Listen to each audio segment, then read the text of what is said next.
Bonjour. Je vais vous présenter tout ce que vous allez recevoir dans le colis Worm. Le matériel est assez conséquent et je vais vous le présenter en détail. Premièrement, ce qui est vraiment le plus important, le livre de base de Worm, en très bon état. Celui-ci comprend une table des matières, bien sûr, avec la création de personnages, le système de jeu, le combat et les périls, les talents et les savoirs secrets, les pouvoirs des esprits, les peuples de l'ère glaciaire entre hommes-ours, qui sont les néandertaliens, et les hommes longs, qui sont les homo sapiens. Vous avez un bestiaire préhistorique et des aventures préhistoriques. Et vous avez différents tableaux qui résument toutes les forces que vous pouvez attribuer à vos personnages. Prenons par exemple le tableau des forces, page 18.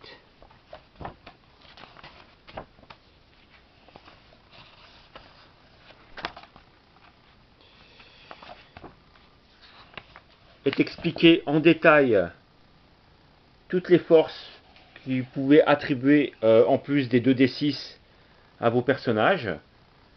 Ces forces, vous verrez comment elles sont attribuées au fil du jeu, soit en termes de roleplay, soit au tout début d'un scénario, pour vous aider, pour aider les joueurs dans leur création de personnages. Chaque joueur peut bénéficier d'une fiche plastifiée avec les différentes forces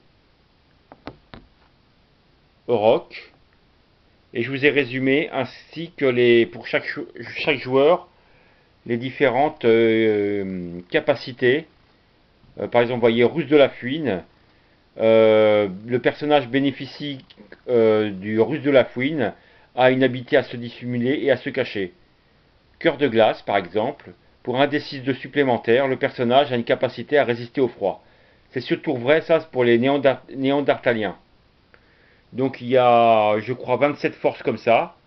Donc vous voyez, chaque personnage peut regarder sa fiche pour voir les différentes forces auxquelles il peut se servir. Donc vous en avez 4 fiches plastifiées, comme ça. Ensuite, pour le système, il y a un score de prestige. Chaque personnage peut regarder les bonus et ainsi que le score de prestige qu'il peut avoir. C'est-à-dire que ce score de prestige, en fonction des scénarios, permettra au personnage, par exemple, de se marier,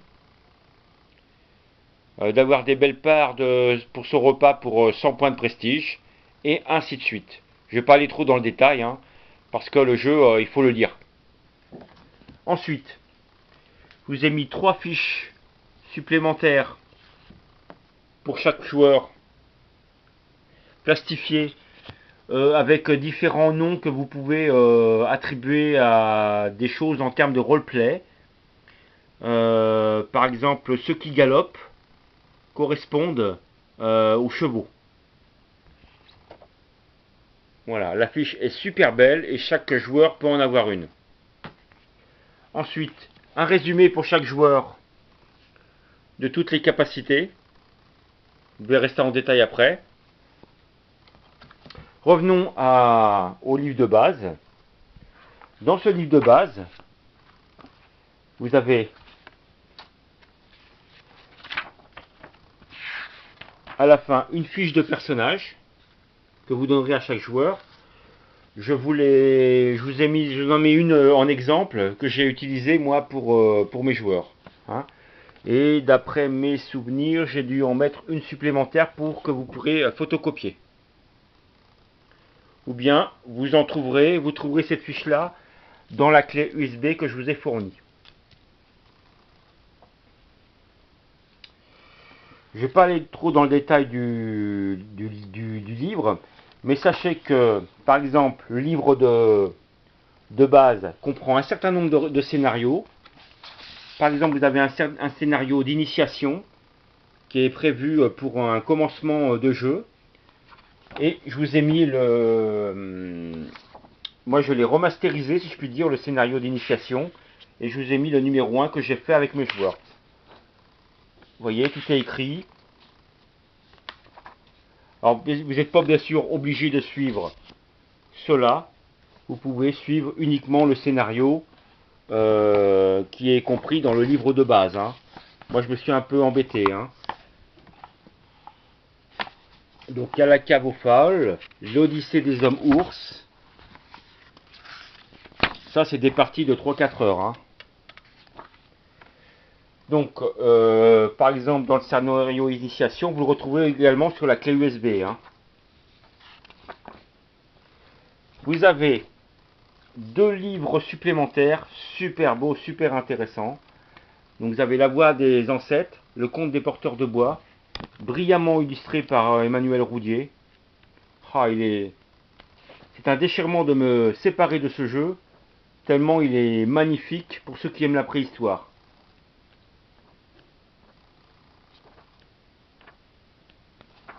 Donc comme vous voyez, La colline de l'ocre, ce scénario, moi je l'ai repris ici, et je l'ai remasterisé, je l'ai réécrit avec mes joueurs.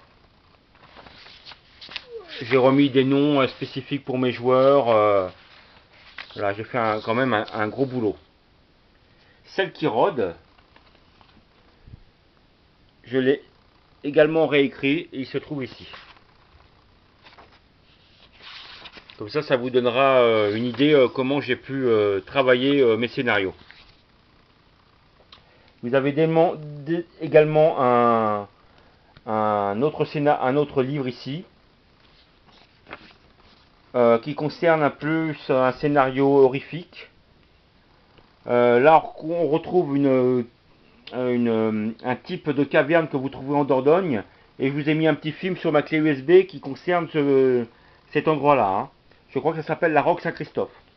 Ici vous avez un scénario que j'ai remasterisé qui s'appelle Aurore dans les profondeurs, qui est assez glauque, mais qui peut être joué, moi je l'ai joué avec mes enfants de 10 ans, hein, avec ce qu'il y a dans les cavernes. Aurore dans les profondeurs, super intéressant. Et moi je crois que je vous l'ai mis ici, hein. Enfin vous n'êtes pas obligé de le suivre non plus, hein. Donc je vous ai mis du matériel bien sûr, hein. S'ils veulent aller à la chasse à l'auroch, vous avez de quoi leur montrer ce que c'est qu'un auroch et comment le jouer. Le rhinocéros laineux. Il y a un plan que je me suis resservi, qui était dans les héritiers de Aragmar. Un plan pour pouvoir jouer. Une tribu. Un autre plan. Ça c'était pour leur montrer ce que c'était qu'un gouffre. Et là l'exploration de la caverne horrifique. Avec différentes photos et tout ça. Donc ça vous n'êtes pas obligé de le suivre tout ça. Mais de toute façon c'est écrit sur mon... Tout ça c'est écrit sur ma clé USB si vous voulez le refaire. Hein. Et puis là il y a l'enchantement des fétiches et des armes. Donc ça va aller là. Donc je vous le classerai 1, 2, 3, 4. Je vous le classerai dans ce document là. Mais vous n'êtes pas obligé de le suivre. Hein. Donc voilà, le livre de base. 2 livres La Voix des ancêtres. Là vous avez à mon avis pour plusieurs années de pratique. Hein. Il y a pas mal de scénarios super. Vous avez l'écran de base, l'écran de MJ, si c'est vous qui masterisez le jeu. Très bon état. Il a du mal à se déplier, alors moi j'avais mis des trucs pour le tenir. Mais il est arrivé comme ça. Hein. Alors l'écran est magnifique. Bien sûr, derrière l'écran, vous avez toutes les capacités. Les forces dont on parlait tout à l'heure. Les tableaux des gibiers, le système de Wurm, le troc en cas de peau, les effets du froid, bonus-malus, les pièges que l'on peut faire, des tests de sprint si on doit courir, les poids des animaux, c'est important en cas de chasse, toutes les différentes armes avec leur capacité, leur portée. Les blessures, on peut avoir des blessures avec des séquelles possibles pour le joueur. Guérison, la magie. La magie est très important. Je vous conseille de bien faire attention à la magie parce que ça peut être c'est une perspective du jeu qui est hyper intéressante à jouer. Les vêtements, les modificateurs d'attitude, enfin le classique du jeu de rôle. Hein. Rien d'extraordinaire, que des D6 avec des bonus, des malus, mais super important à jouer. Donc voilà. Donc qu'est-ce que vous aurez dans le jeu? Vous aurez une tour, une dice tower comme on dit, tour à dés personnalisée.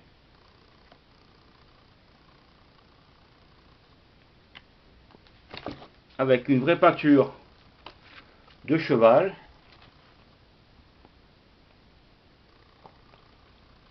Voilà, je vais vous montrer comment ça marche. Vous avez également 3 dés personnalisés, mais vous serez obligé d'en prendre d'autres. Hein. Il n'y en aura peut-être pas assez avec 3, surtout pour faire la manne. Voilà.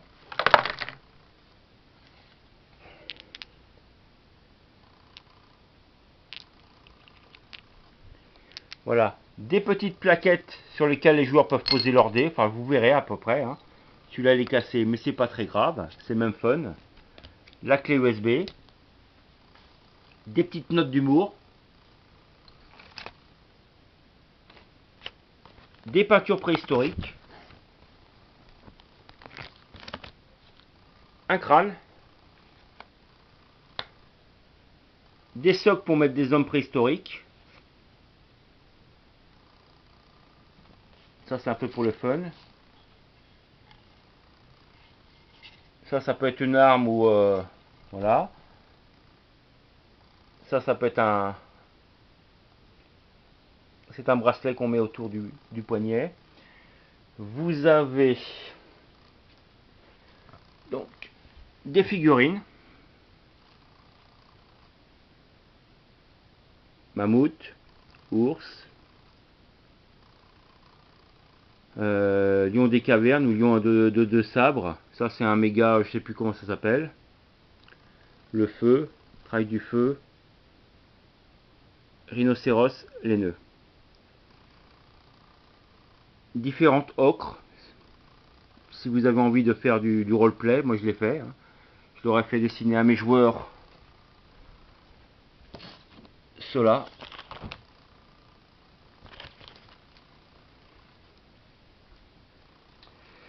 Vous avez de la documentation.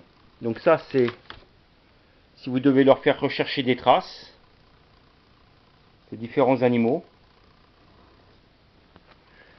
Un National Geographic. Un livre directement sur Néandertal si vous voulez comprendre ce qui se passe. De la doc. Alors là, vous avez quelque chose de très intéressant. Je vous ai remis tous les... Si les joueurs ne connaissent pas bien l'univers de l'homme préhistorique. Plein de choses que vous pouvez leur montrer avec des animaux et leurs différentes forces. Enfin, vous trierez, vous en ferez ce que vous voulez. Voilà. Ça c'est sur la science et vie. Pour la science, c'est sur la préhistoire. Hein. Ça vous aidera à faire votre play. Je vous ai mis un livre spécial sur les dinosaures et la préhistoire. Avec toute la documentation.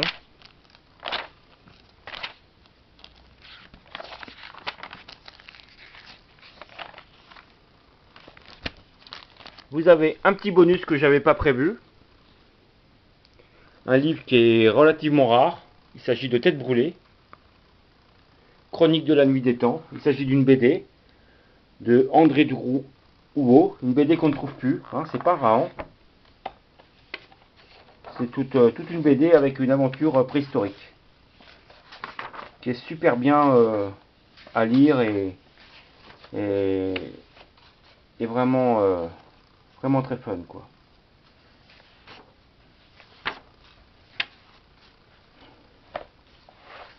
Ensuite, voilà, vous avez des nouveaux scénarios. Alors ceux-là, j'ai rien de mystérieux, je les ai téléchargés sur internet. Vous les trouvez également dans la clé USB. Ça s'appelle Les Héritiers de Ragmar. Campagne pour Wurm. J'ai pris certains éléments là-dedans que j'ai dû remettre dans le territoire nouveau. Là, vous trouverez certaines cartes que j'ai repris. Hein. Elles doivent se trouver là-dedans. Donc il y a le chapitre 1, chapitre 2, chapitre 3. Moi, je ne les ai pas joués, j'ai juste pris des idées. Chapitre 4 avec une annexe. Voilà. Vous avez un nouveau scénario ici. Vous trierez. Je vous les mettrai là-dedans. Vous avez le couteau Rahan, pif, le gadget. Vous avez 3 livres.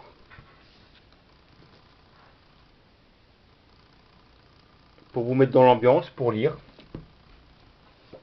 C'est plutôt des livres d'enfance, mais c'est bien aussi de les lire parce qu'ils permettent de trouver des idées, de roleplay.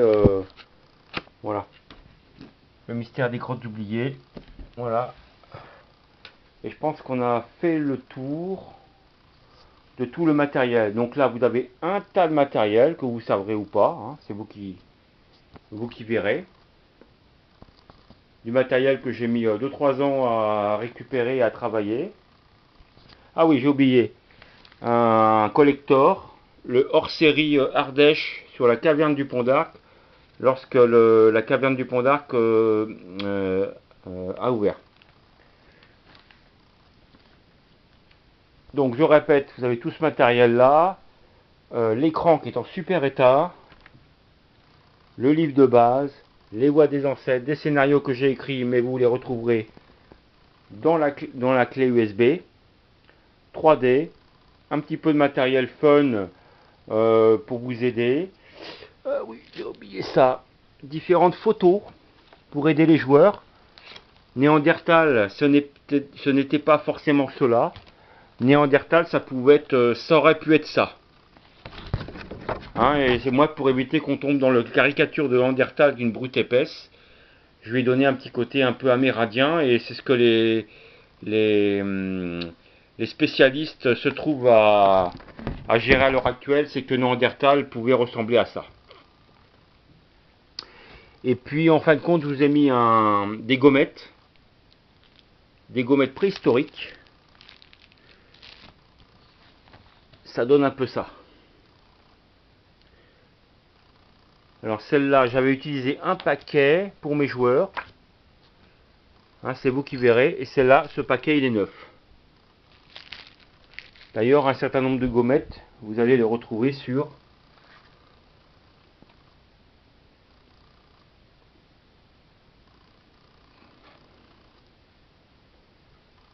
la tour AD.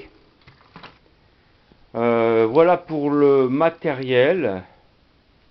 Il est assez conséquent. Certes, le jeu de rôle est relativement cher, j'en conviens, mais vraiment, je vous ai pas mal déblayé le terrain avec du matériel plastifié pour tous les joueurs. Si vous avez des questions, n'hésitez pas à me contacter. Merci.